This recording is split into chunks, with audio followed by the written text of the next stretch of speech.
नमस्कार विद्यार्थी मित्रों, श्री एसएन विद्यालय सुरेन्द्रनगर लर्निंग प्रोग्राम में हूँ घनश्याम લીંબડી आपनु स्वागत करूँ छूँ।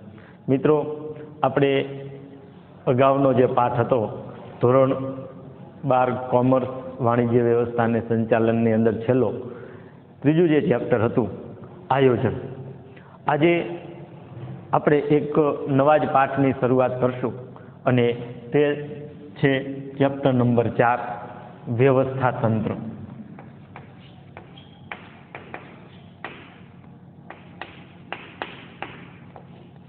વ્યવસ્થા તંત્ર જેને અંગ્રેજીની અંદર ઓર્ગેનાઇઝિંગ કહેવામાં આવે છે। હવે આપણે સંચાલન માટે પહેલો પાઠ એટલે કે ત્રીજા નંબરનો પાઠ ભણ્યા આયોજન, કે આપણે સંચાલન કરવું હોય તો આયોજન જરૂરી છે। હવે આજે વ્યવસ્થા તંત્ર સંચાલનનો બીજો એક ભાગ આપણે કહી શકાય વ્યવસ્થા તંત્ર। હવે એની પ્રસ્તાવનાથી આપણે શરૂઆત કરીએ। વ્યવસ્થા તંત્ર શું છે?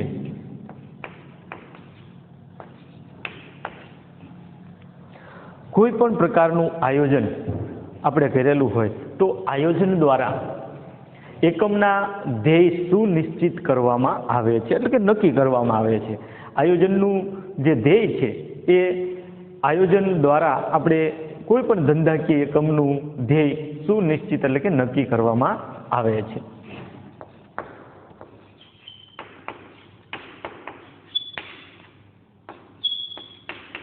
આયોજન દ્વારા એકમના ધ્યેય સુનિશ્ચિત થાય છે।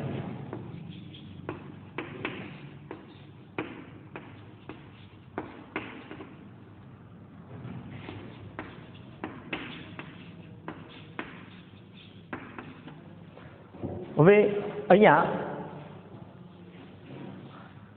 આયોજન જ્યારે બનાવીએ ત્યારે એકમ કેવા ધ્યેય છે, એનું ધ્યેય શું રાખવામાં આવ્યું છે એ ધ્યેય નિશ્ચિત કરવામાં આવે છે।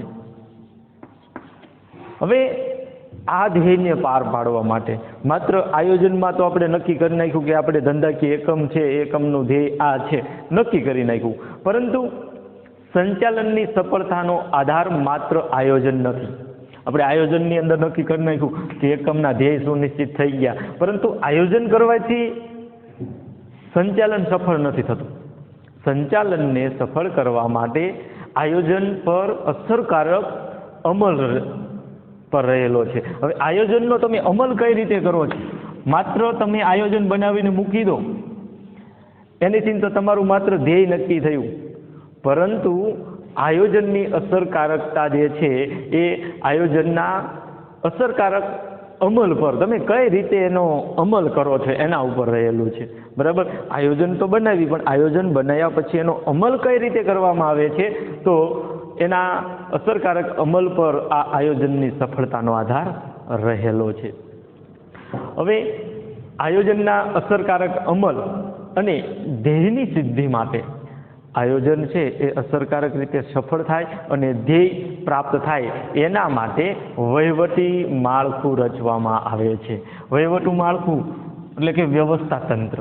વહીવટી માળખું શા માટે રચવામાં આવે છે? તો આયોજનના અસરકારક અમલ માટે,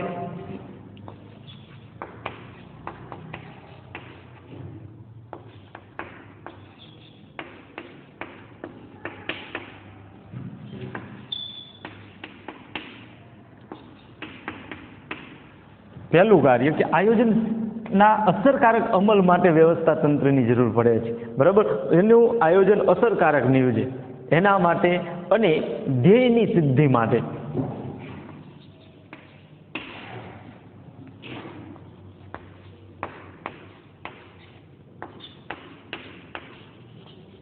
ધ્યેય છે એ સિદ્ધ થાય, પ્રાપ્ત થાય એના માટે આ વહીવટી માળખું રચવામાં આવે છે, એટલે કે વ્યવસ્થા તંત્ર રચવામાં આવે છે। આ બે બાબતો ઉપર આપણને એક માર્કના પ્રશ્નની અંદર પૂછાય કે આયોજનના અસરકારક અમલ માટે અને ધ્યેયની સિદ્ધિ માટે શાની રચના કરવામાં આવે છે? તો વહીવટી માળખાની રચના કરવામાં આવે છે। કેની? વહીવટી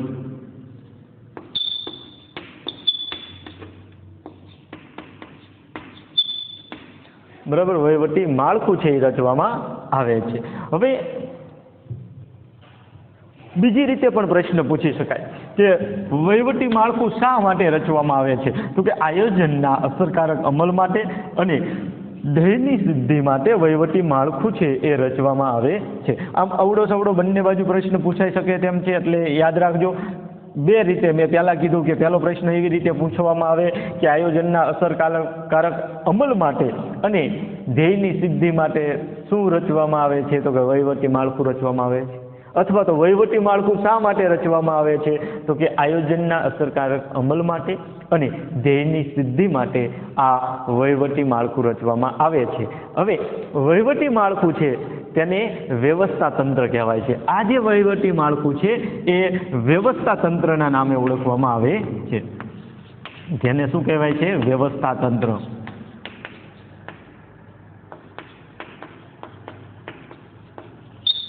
પહેલી વાત કે આયોજન દ્વારા એકમના ધ્યેય નક્કી થાય છે. હવે માત્ર ધ્યેય નક્કી કરવાથી આયોજન કે સંચાલનનું કાર્ય છે એ પૂર્ણ થતું નથી, પરંતુ આયોજનના અસરકારક અમલ માટે કઈ રીતે તેનો અસરકારક અમલ કરો છો તેના ઉપર સફળતાનો આધાર રહેલો છે. આયોજનની સફળતાનો આધાર રહેલો છે. આયોજનના અસરકારક અમલ માટે અને ધ્યેયની સિદ્ધિ માટે વહીવટી માળખું રચવામાં આવે છે. અને આ જે વહીવટી માળખું છે એ જ વ્યવસ્થા તંત્ર છે. એને જ વ્યવસ્થા તંત્ર તરીકે ઓળખવામાં આવે છે. જ્યારે સમાન ધ્યેયની સિદ્ધિ માટે, ધ્યેય કેવું હોય? સમાન હોય, એટલે કે સમાન ધ્યેયની સિદ્ધિ માટે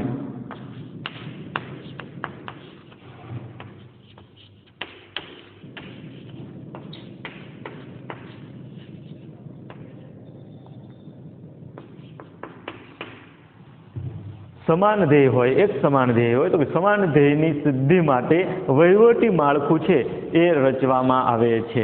સાથે અહીંયા સમાન ધ્યેય હોય અને સમાન ધ્યેય સિદ્ધ કરવા માટે એક કરતાં વધારે વ્યક્તિઓ, પહેલાં તો સમાન ધ્યેયની સિદ્ધિ માટે અને એક કરતાં વધારે વ્યક્તિઓ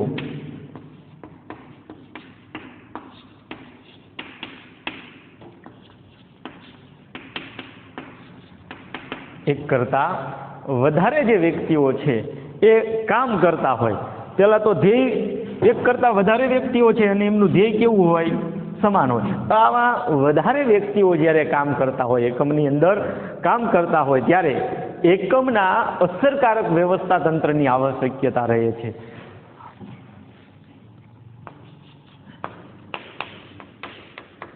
એકમમાં અસરકારક વ્યવસ્થા તંત્રની આવશ્યકતા રહે છે.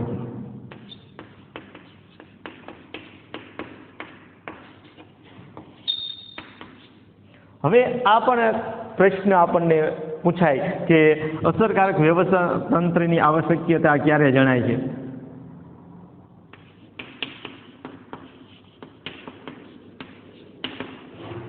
હવે અસરકારક વ્યવસ્થા તંત્ર છે એ અસરકારક વ્યવસ્થા તંત્રની આવશ્યકતા ક્યારે જણાય છે? આ પ્રશ્ન પૂછાય તો આપણે અહીંયા એનો જવાબ છે કે સમાન ધ્યેયની સિદ્ધિ માટે એક કરતાં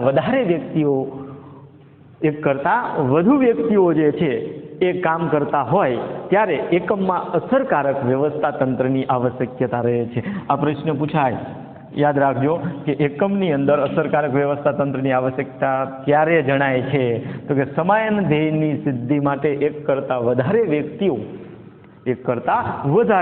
અથવા એક કરતાં વધુ વ્યક્તિઓ છે એ કામ કરતી હોય ત્યારે એક સમાન ધ્યેયની સિદ્ધિ માટે અને કાર્યની સફળતા માટે આ વ્યવસ્થા તંત્રની આવશ્યકતા રહે છે.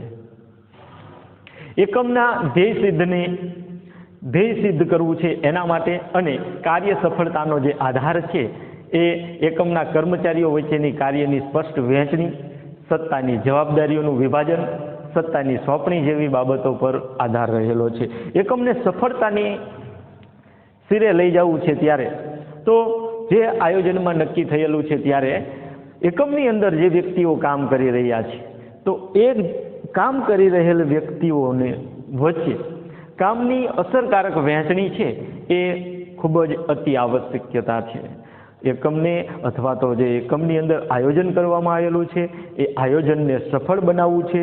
તો એ આયોજનને સફળ બનાવવા માટે ખાસ કરીને જે કાર્યની જે વહેંચણી છે એ કાર્યની વહેંચણી ખૂબ જ અતિ આવશ્યક રહે છે. એટલે કે જો તમારે અસરકારક વ્યવસ્થા તંત્રની આવશ્યકતાની જરૂર પડે ત્યારે એકમની ધ્યેય સિદ્ધિ માટે જે કાર્ય કરતા કર્મચારીઓ છે, એકમની અંદર જે કર્મચારીઓ કામ કરી રહ્યા છે એમની વચ્ચે કાર્યોની સ્પષ્ટ વહેંચણી થવી જોઈએ. કાર્ય કરતા કર્મચારીઓ વચ્ચે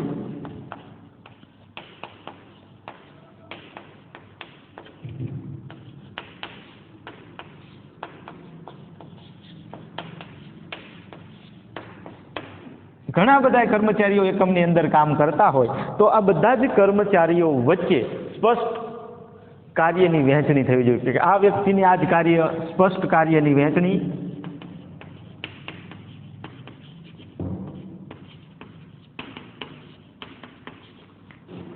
પહેલું કાર્ય તો એ કરવાનું છે કે કર્મચારીઓ ઘણા બધા છે, બરાબર, અને બધાયનો ધ્યેય એક સમાન છે. તો આ કાર્ય કરતા જે કર્મચારીઓ છે, એકમની અંદર જે કાર્ય કરતા કર્મચારીઓ છે એમની વચ્ચે સ્પષ્ટ કાર્યની વહેંચણી કરવી જોઈએ. કાર્ય તમારે સ્પષ્ટતાથી એને વહેંચી દેવું જોઈએ કે આ કર્મચારીઓ છે એમને આવા કાર્યો કરવાના છે. એટલે કે સ્પષ્ટ કાર્યની વહેંચણી, સત્તા અને જવાબદારીનું વિભાજન કરવું જરૂરી છે.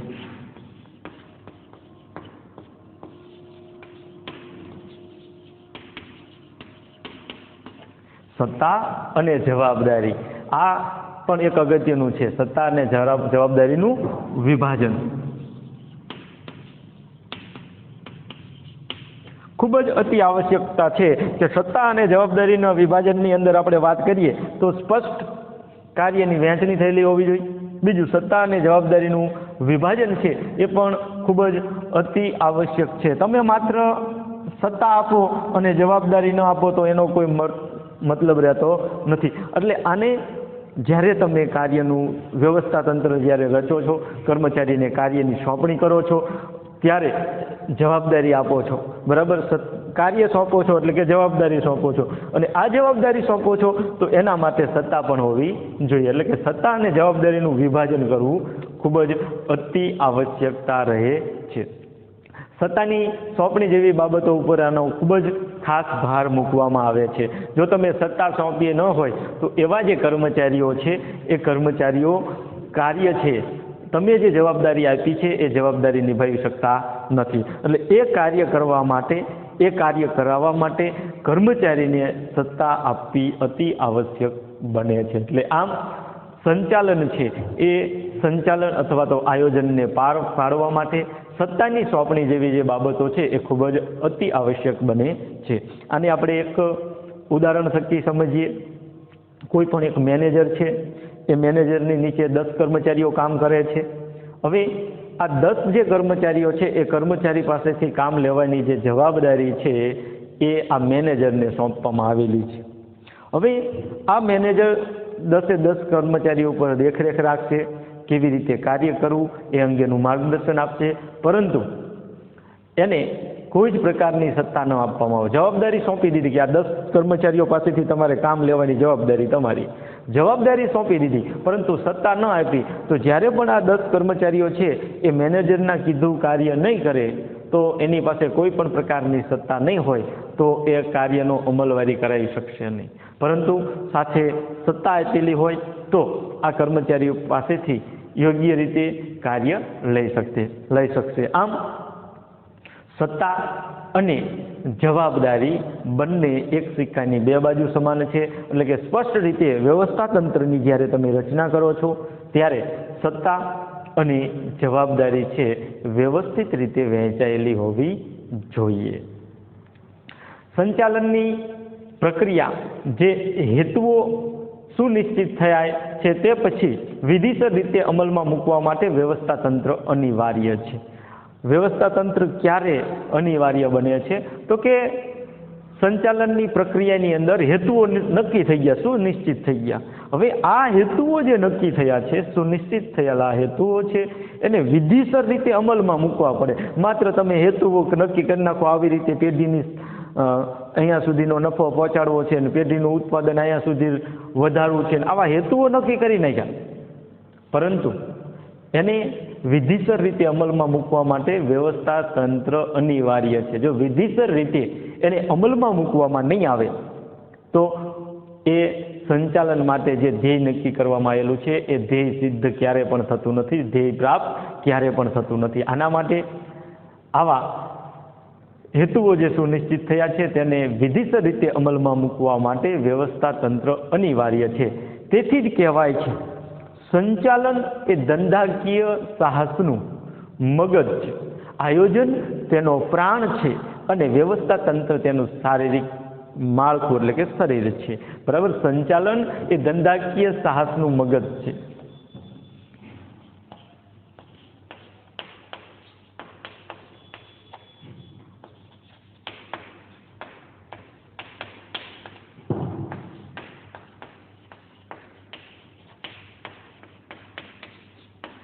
હવે સંચાલન છે એ ધંધાકીય સાહસ છે, એ સાહસનું શું છે? મગજ છે. આયોજન એ પ્રાણ છે, આયોજન એ પ્રાણ છે.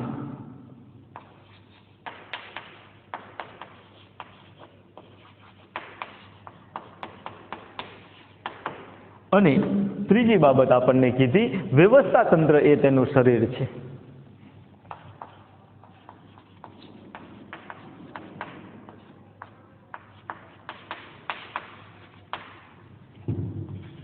હવે આપણે જાણીએ છીએ આપણા શરીરની અંદર પણ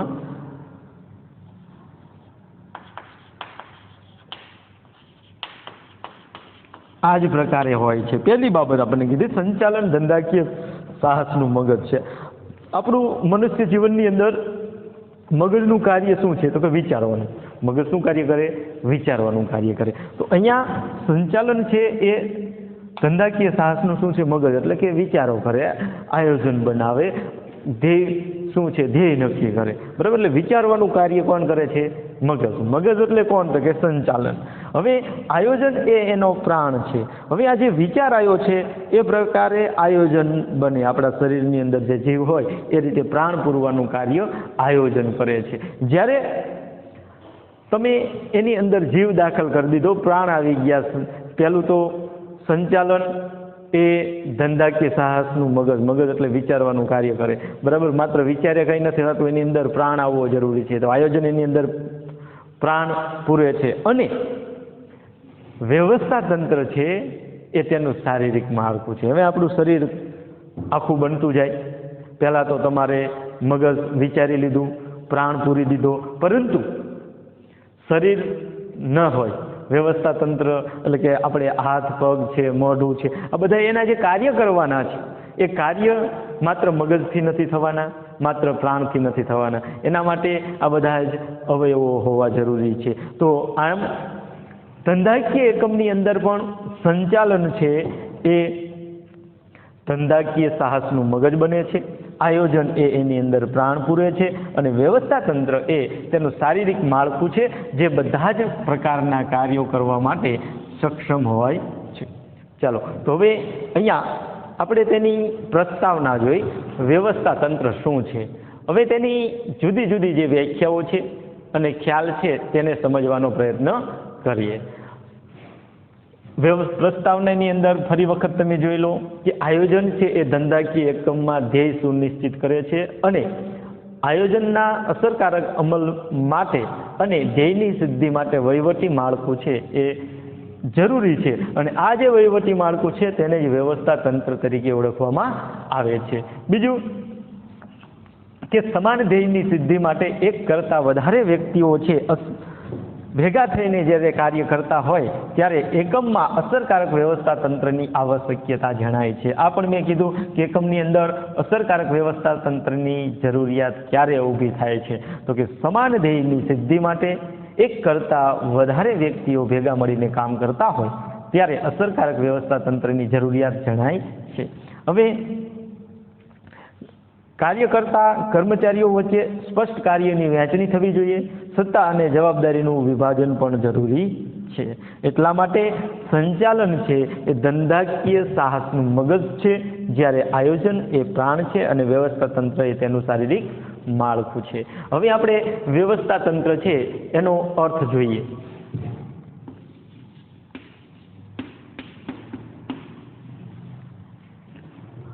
સામાન્ય રીતે આપણે સામાન્ય શબ્દોમાં કહીએ તો સમાન ધ્યેય સિદ્ધ કરવા પ્રવૃત્ત થયેલી વ્યક્તિઓ વચ્ચે સત્તા અને જવાબદારીની વહેંચણી કરતું માળખું એટલે વ્યવસ્થા તંત્ર.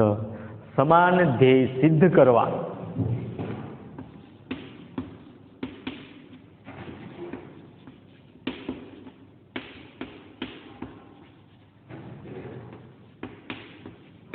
એક સમાન ધ્યેય છે એને સિદ્ધ કરવા એટલે મેળવવા, પ્રાપ્ત કરવા. હવે પ્રવૃત્ત થયેલી વ્યક્તિઓ, પ્રવૃત્ત એટલે એકઠી થયેલી વ્યક્તિઓ, ભેગી થયેલી વ્યક્તિ એટલે કે પ્રવૃત્ત થયેલી વ્યક્તિઓ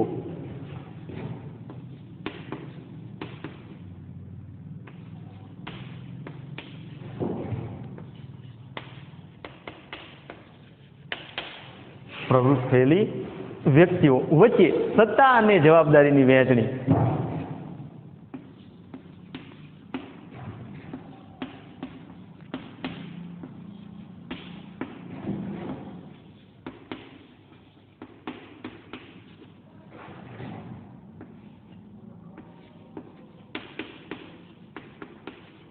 સત્તાએ વહેંચવાની છે ને જવાબદારી પણ વહેંચવાની. તો સત્તા અને જવાબદારીની વહેંચણી કરતું માળખું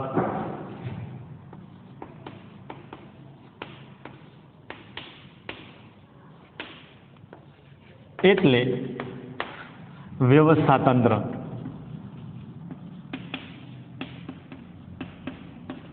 વ્યવસ્થા તંત્રની વ્યાખ્યા અહીંયા જે આપણને અર્થ આપ્યો છે સરળતાથી યાદ રહી જાય તેવો છે કે સમાન ધ્યેય સિદ્ધ કરવા. સમાન એટલે એક સમાન જેનો ધ્યેય છે એવું સિદ્ધ કરવા પ્રવૃત્ત થયેલી વ્યક્તિઓ વચ્ચે એકઠી કરેલી, પ્રવૃત્ત થયેલી, પ્રવૃત્તિ માટે તૈયાર થયેલી જે વ્યક્તિઓ છે એમની વચ્ચે સત્તા વહેંચવાની છે અને જવાબદારીની વહેંચણી કરતું માળખું છે એને આપણે વ્યવસ્થા તંત્ર કહીએ. એટલે સીધું અને સરળ શબ્દોમાં આપણે કહી શકીએ કે જેનું ધ્યેય એક સમાન છે, એ એક સમાન ધ્યેયને પ્રાપ્ત કરવા માટે એકઠી થયેલી વ્યક્તિઓ વચ્ચે સત્તા અને જવાબદારીની વહેંચણી કરતું જે માળખું રચવામાં આવે છે તેને વ્યવસ્થા તંત્ર તરીકે ઓળખવામાં આવે છે. હવે ત્યારબાદ તેની વ્યાખ્યા જોઈએ.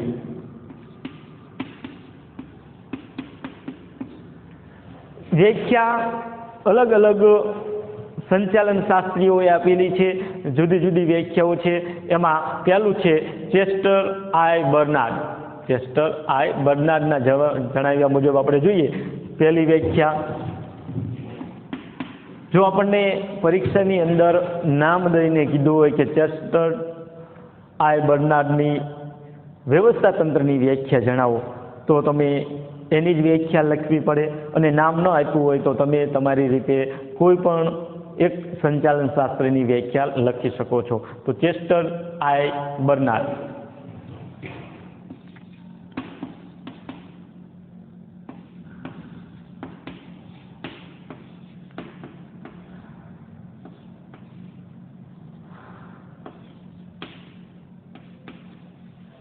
હવે અહીંયા ચેસ્ટર જે છે, ચેસ્ટર આઈ બર્નાર્ડ એ આપણને કહે છે કે બે કે તેથી વધુ વ્યક્તિઓના સહકાર દ્વારા થતી પ્રવૃત્તિ એટલે વ્યવસ્થા તંત્ર. જો આના જેવું જ છું, બરાબર. અહીંયા શું કીધું છે કે સમાન ધ્યેયને સિદ્ધ કરવા માટે પ્રવૃત્ત થયેલી વ્યક્તિઓ, વ્યક્તિઓ એટલે જાય છે, એક વ્યક્તિની વાત નથી, વ્યક્તિઓ એટલે બે કે તેથી વધારે હોય. તો આની અંદર ચેસ્ટર આઈ બર્નાર્ડની વ્યાખ્યા જે છે સાવ સરળ છે કે બે કે તેથી વધુ વ્યક્તિઓના સહકાર દ્વારા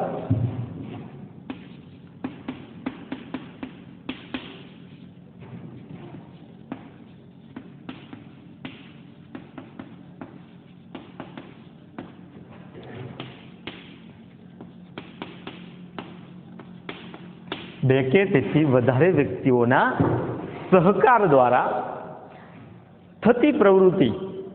ખાસ સમજો, બે કે તેથી વધુ વ્યક્તિઓના સહકાર દ્વારા થતી પ્રવૃત્તિ એટલે વ્યવસ્થા તંત્ર.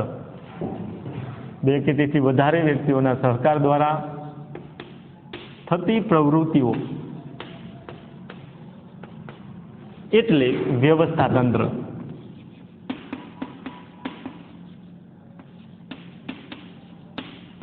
ખૂબ જ સરળ વ્યાખ્યા છે મારી દ્રષ્ટિએ. અર્થ વ્યાખ્યા, બીજી પણ આપણે વ્યાખ્યા જોવાની છે. પહેલાં તો બે વ્યક્તિ, બે કે તેથી વધુ વ્યક્તિઓ છે એ વ્યક્તિનો સહકાર હોય અને સહકાર દ્વારા થતી પ્રવૃત્તિ, બરાબર, બે કે તેથી વધુ વ્યક્તિઓનો સહકાર છે અને એ સહકાર દ્વારા જે પ્રવૃત્તિ થાય એને આપણે શું કહેવાય? વ્યવસ્થા તંત્ર. એકલી વ્યક્તિ હોય તેમાં વ્યવસ્થા તંત્ર ગોઠવવાની કોઈ જરૂરિયાત છે નહીં. જાજી વ્યક્તિઓ, બે કે તેથી વધારે જ્યારે વ્યક્તિઓ ભેગી થાય ત્યારે સહકારની આવશ્યકતા રહે. તો કે બે કે તેથી વધારે વ્યક્તિઓ ભેગી થાય અને તેમના સહકારથી જે પ્રવૃત્તિ કરવામાં આવે છે એને વ્યવસ્થા તંત્ર તરીકે ઓળખવામાં આવે છે. ચાલો હવે બીજી વ્યાખ્યા આપણે જોઈએ. વ્યાખ્યા નંબર 2. આપણે પહેલી વ્યાખ્યા કોની જોઈએ? ચેસ્ટર આઈ બર્નાર્ડ. હવે બીજી વ્યાખ્યા છે લુઈસ એલન. લુઈસ એલન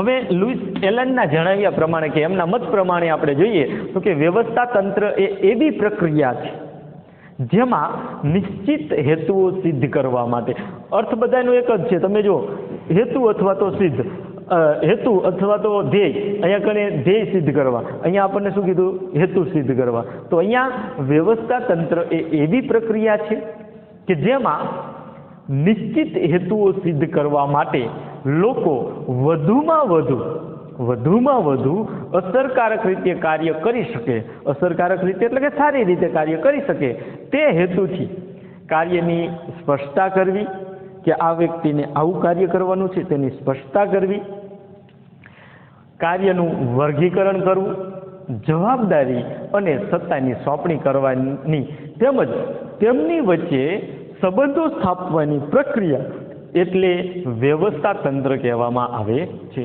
આ વ્યાખ્યા ચેસ્ટર આઈ બર્નાર્ડની વ્યાખ્યા કરતાં થોડીક મોટી છે પરંતુ સરળતાથી યાદ રહી શકે તેમ છે. તો કે વ્યવસ્થા તંત્ર એ એવી પ્રક્રિયા છે કે જેમાં નિશ્ચિત હેતુઓ સિદ્ધ કરવા માટે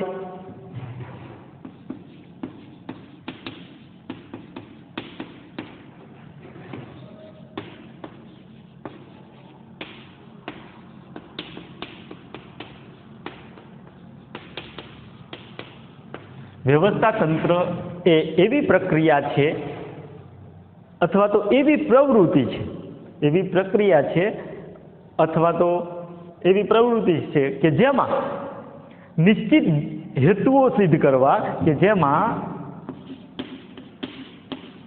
નિશ્ચિત હેતુઓ સિદ્ધ કરવા, નક્કી કરેલા હેતુઓ શું કરે છે? સિદ્ધ કરવા માટે લોકો વધુમાં વધુ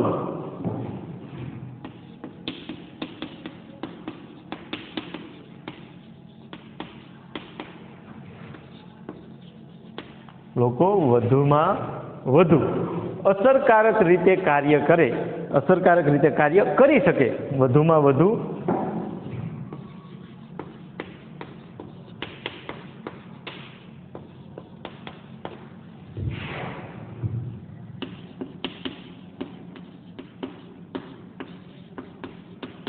અસરકારક રીતે કાર્ય કરી શકે તે હેતુથી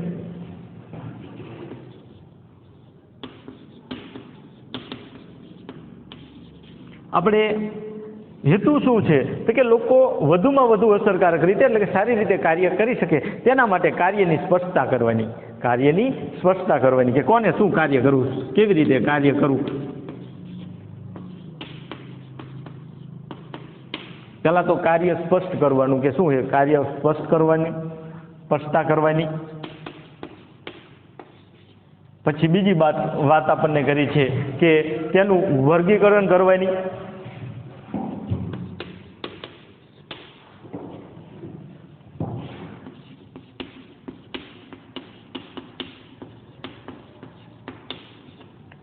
ત્રીજી બાબત કીધી વર્ગીકરણ બાદ જવાબદારી અને સત્તાની સોંપણી કરવાની.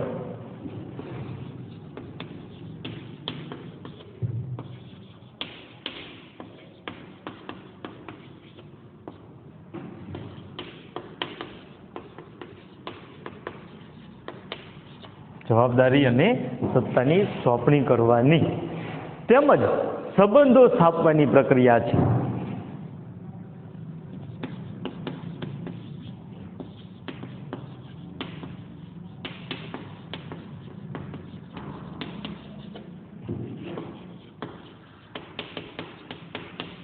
ખૂબ જ મહત્વની આપણને વાત કરી છે કે વ્યવસ્થા તંત્ર એ એવી પ્રક્રિયા છે જેમાં નિશ્ચિત હેતુઓ સિદ્ધ કરવા માટે લોકો વધુમાં વધુ અસરકારક રીતે કાર્ય કરી શકે, વધારેમાં વધારે અસરકારક રીતે સારી રીતે કાર્ય કરી શકે તે હેતુથી, બરાબર. હેતુ કેવો હતો તો કે વ્યક્તિઓ છે એ વધારેમાં વધારે અસરકારક રીતે હેતુઓને સિદ્ધ કરવા માટે કાર્ય કરી શકે તેના માટે કાર્યની સ્પષ્ટતા કરવાની છે. કાર્ય સ્પષ્ટ કરવાનું છે કે શું કાર્ય કરવાનું છે, કોને કાર્ય કરવાનું છે, એની શું કરવાની છે, સ્પષ્ટતા કરવાની છે. સાથે તેનું વર્ગીકરણ પણ કરવાનું છે. પહેલાં તો કાર્યની સ્પષ્ટતા કે આ કાર્ય કરવાનું છે, અને કાર્ય નક્કી થયા પછી એનું શું કરવાનું છે, વર્ગીકરણ કરવાનું છે કે આટલું કાર્ય આને, આને આ કાર્ય આને, આ રીતે વર્ગીકરણ કરવાનું છે. અને જવાબદારી અને સત્તાની સોંપણી પણ કરવાની છે. આને આ જવાબદારી સોંપો, બરાબર, અને આ સત્તા સોંપો, એવી સત્તા અને જવાબદારીની સોંપણી કરી અને સંબંધો સ્થાપવાની પ્રક્રિયા છે. કર્મચારીઓ વચ્ચે સારા સંબંધો સ્થપાય તે પણ કરવાની પ્રવૃત્તિ એટલે શું થાય છે, વ્યવસ્થા તંત્ર. ચાલો હવે આ બંને સંચાલન શાસ્ત્રીના આપણે અર્થ જોયા બાદ આપણે લઈશું તેનો ખ્યાલ.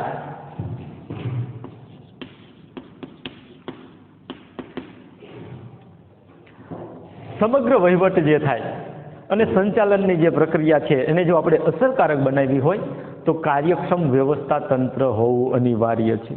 તમારે સમગ્ર વહીવટ સારી રીતે, કોઈ પણ ધંધાકીય એકમ છે એને સારી રીતે ચલાવવો છે, વહીવટ સારો ચલાવવો છે અને સારી રીતે અસરકારક રીતે જો સંચાલનની પ્રક્રિયા કરવી હોય તો એના માટે કાર્યક્ષમ સારું એવું વ્યવસ્થા તંત્ર હોવું અનિવાર્ય છે.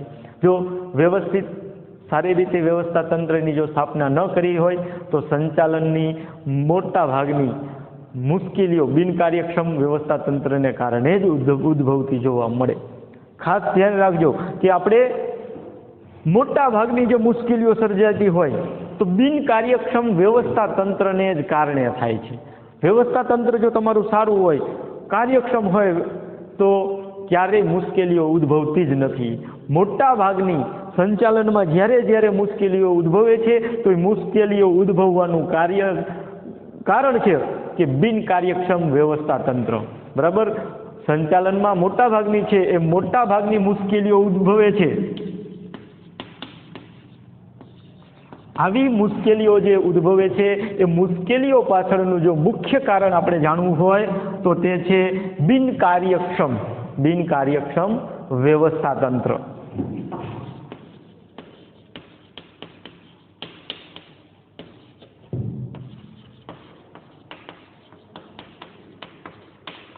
બિનકાર્યક્ષમ વ્યવસ્થા તંત્રને કારણે જ આ ઉદ્ભવે છે. એટલે કે આવી જે મુશ્કેલીઓ છે એ મુશ્કેલીઓ જ્યારે પણ સંચાલન કરતા હોય ત્યારે આવી બિનકાર્યક્ષમ કે મુશ્કેલીઓ જે ઉદ્ભવે છે એ મુશ્કેલીઓ ઉદ્ભવવા પાછળનું કારણ છે તમારું જે વ્યવસ્થા તંત્ર છે એ કાર્યક્ષમ નથી, બિનકાર્યક્ષમ છે, એને કારણે આ મુશ્કેલીઓ સર્જાય છે.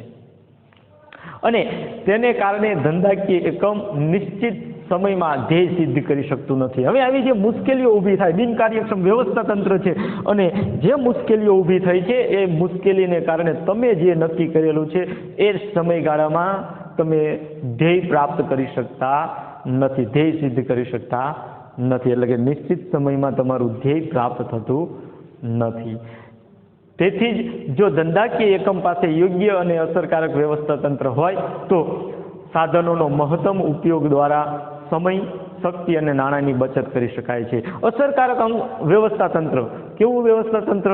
ધંધાકીય એકમ પાસે યોગ્ય અને અસરકારક વ્યવસ્થા તંત્ર હોય. ધંધાકીય એકમ છે એ ધંધાકીય એકમ પાસે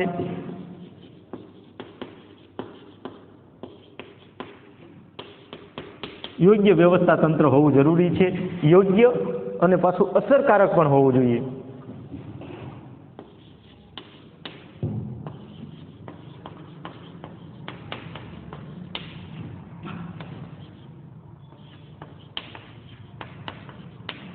જો યોગ્ય અને અસરકારક જો વ્યવસ્થા તંત્ર હશે તો એના દ્વારા શું થશે તો કે સાધનોનો ઇષ્ટતમ ઉપયોગ અને સમય, શક્તિ અને નાણાંની બચત કરી શકાય. બરાબર. તમારી પાસે ધંધાકીય એકમમાં પાસે યોગ્ય અને અસરકારક વ્યવસ્થા તંત્ર હોય તો શું ફાયદો થાય? તો કે સાધનોનો ઇષ્ટતમ ઉપયોગ કરી શકાય.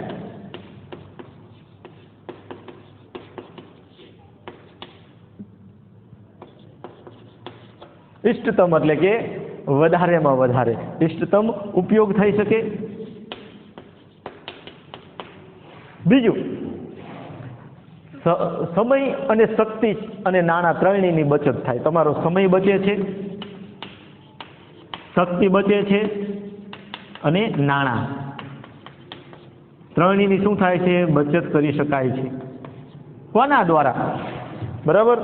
સાધનોનો ઇષ્ટતમ ઉપયોગ, સમય અને શક્તિ તેમજ નાણાંની બચત કોના દ્વારા કરી શકાય? તો કે ધંધાકીય એકમ પાસે જો યોગ્ય વ્યવસ્થા તંત્ર હોય અને અસરકારક વ્યવસ્થા તંત્ર હોય ત્યારે આ ત્રણેય બાબતોની આપણે બચત કરી શકાય છે. સાથે એકમની પ્રવૃત્તિઓ વચ્ચે વિસંગતતાઓ નિવારી શકાય. એકમની અંદર જે પ્રવૃત્તિ થઈ રહી છે એમાં વિસંગતતા આપણને જોવા મળતી હોય તો એ વિસંગતતાઓ પણ નિવારી શકાય છે. વ્યવસ્થા તંત્ર દ્વારા એના મૂળભૂત ખ્યાલની આપણે માહિતી કરીએ તો સમૂહ દ્વારા આ પ્રવૃત્તિ સંકળાયેલી છે. બરાબર. વ્યવસ્થા તંત્રનો મૂળ ખ્યાલ શું છે? કે સમૂહ સાથે સંકળાયેલો છે, જેમાં એક કરતાં વધુ વ્યક્તિઓ સામૂહિક રીતે કાર્ય કરે છે. એમાં સમૂહમાં છે, માત્ર એક વ્યક્તિ કાર્ય કરતી નથી. ત્યારે તે કાર્ય અસરકારક રીતે પાર પાડવા માટે એક માળખું કે વ્યવસ્થા તંત્ર રચવું અનિવાર્ય બને છે. તેથી તેને પ્રબંધ પણ કહેવામાં આવે છે. વ્યવસ્થા તંત્રને બીજા કયા નામે ઓળખવામાં આવે છે? પ્રબંધ તરીકે પણ ઓળખવામાં આવે છે. મહત્વનો પ્રશ્ન છે કે વ્યવસ્થા તંત્રને બીજા કયા નામે ઓળખવામાં આવે છે? તો પ્રબંધ તરીકે ઓળખવામાં. શા માટે પ્રબંધ તરીકે? તો કે આ વ્યક્તિઓ વચ્ચે સમૂહમાં થતી એક પ્રવૃત્તિ છે અને આ કાર્યને અસરકારક રીતે પાડવા માટે માળખું રચવામાં આવે છે, એ વ્યવસ્થા તંત્ર છે. એટલા માટે તેને પ્રબંધ તરીકે ઓળખવામાં આવે છે. વ્યવસ્થા તંત્રમાં કોઈ પણ સમાન ધ્યેયની પ્રાપ્તિ માટે એકત્રિત થયેલા લોકોને સત્તા અને જવાબદારીની વહેંચણી કરી તે વ્યક્તિઓ વચ્ચેના સંબંધ સ્થાપિત કરવાનું કાર્ય કરવામાં આવે છે. હવે સમાન ધ્યેય છે, એ સમાન ધ્યેયને પ્રાપ્ત કરવા માટે વ્યક્તિઓનો સમૂહ ભેગો થયો છે ત્યારે એમને સત્તા અને જવાબદારીની વહેંચણી કરવા માટે અને વ્યક્તિઓ વચ્ચેનો સંબંધ પ્રસ્થાપિત કરવા માટેનું આ એક વ્યવસ્થા છે. જે માટે માનવીનું શરીર એક ઉત્તમ ઉદાહરણ છે. વ્યવસ્થા તંત્ર માટેનું ઉત્તમ ઉદાહરણ કયું છે? આ પણ એક પ્રશ્ન પૂછાય તો કે માનવીનું શરીર.